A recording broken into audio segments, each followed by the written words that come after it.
Well, this week we're exploring the mundane and the sacred, how God set the stars in the sky and the sun and the moon to mark the times and the seasons, the holy and the mundane, as I call it.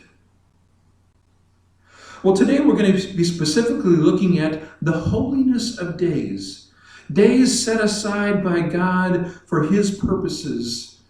And in light of all that we've been going through, one of the questions is today a holy day?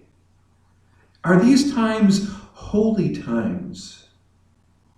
Our text this morning comes from Romans 14, verses 1 through 9, and we read Paul's words to the Romans. Accept the one whose faith is weak, without quarreling over disputable matters. One person's faith allows them to eat anything, but another whose faith is weak eats only vegetables. The one who eats everything must not treat with contempt the one who does not.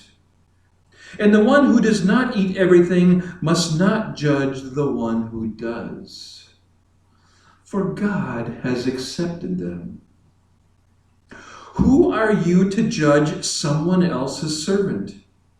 To their own master, servants stand or fall, and they will stand, for the Lord is able to make them stand. One person considers one day more sacred than the other. Another considers every day alike. Each of them should be fully convinced in their own mind. Whoever regards one day as special does so to the Lord. Whoever eats meat does so to the Lord, for they give thanks to God. And whoever abstains does so to the Lord and gives thanks to God. For none of us lives for ourselves alone, and none of us dies for ourselves alone. If we live for the Lord. And if we die for the Lord. So whether we live or die, we belong to the Lord. For this very reason, Christ died and returned to life, so that He might be the Lord of both the dead and the living. From the mundane, sacred. Well, this week, what if I told you that we live in a world full of illness? That this is like a curse consuming the earth. Hear these words from Isaiah 24.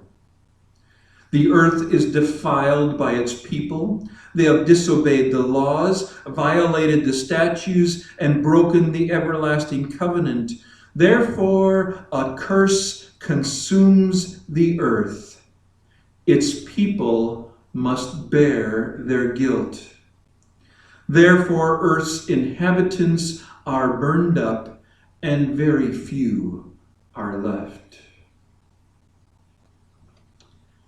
If not the wrath of God, then the consequence of our sin. This was written by Isaiah more than a year or two ago. What we are enduring is nothing new. This is sacred time. You may say, but wait, we live in the light of salvation.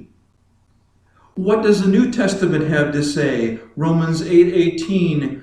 We know that the whole creation has been groaning as in the pains of childbirth, right up to the present time. Not only so, but we ourselves groan inwardly. What we are enduring is nothing new. This is sacred time. What if I told you that what we are enduring feels like a fiery ordeal. 1 Peter 4:12. Dear friends, do not be surprised at the fiery ordeal that has come on you to test you, as though something strange were happening to you. What we are enduring is nothing new. This is sacred time. What if I told you that people are turning to God for answers in the midst of COVID-19? Psalm 61:2. From the end of the earth I call to you when my heart is faint. And as Jesus cried from the cross, my God, why have you forsaken me? Even the boys at the hardware store in Boulder Junction reflected that there are lots of people turning to God in prayer. What we are enduring is nothing new. This is sacred time. And how we respond to this situation should be nothing new. We look to God. When the world fails us, we realize that there is something greater. We had better start praying. This is sacred time. When we get sick and those around us are dying, we realize that there must be a hope beyond this existence. This is sacred time. Now, when I say that this is nothing new, I am not minimalizing the situation. I am not downplaying the seriousness of today. Obey the authorities. Stay at home. This is not a time for disobedience. Guard your neighbor and save those that are in need. In fact, I want to underscore the seriousness of what we're going through. COVID-19 is like a curse. It does make us groan. It is a fiery ordeal. It causes us to faint, and it is death. I am not minimalizing. I am normalizing. What we are experiencing is nothing new. This is sacred time. The text I shared so far are the tip of the iceberg we call the Bible. We call this God's Word. Throughout the Lord's walk with we, His people, throughout the ages, He's tried to normalize for us calamity. He has tried to instruct us about illness. He has tried to inform us of death and to help us realize that we need Him. Our need for sacredness in the mundane. Our need for God in yet another calamity. He tried so hard to normalize this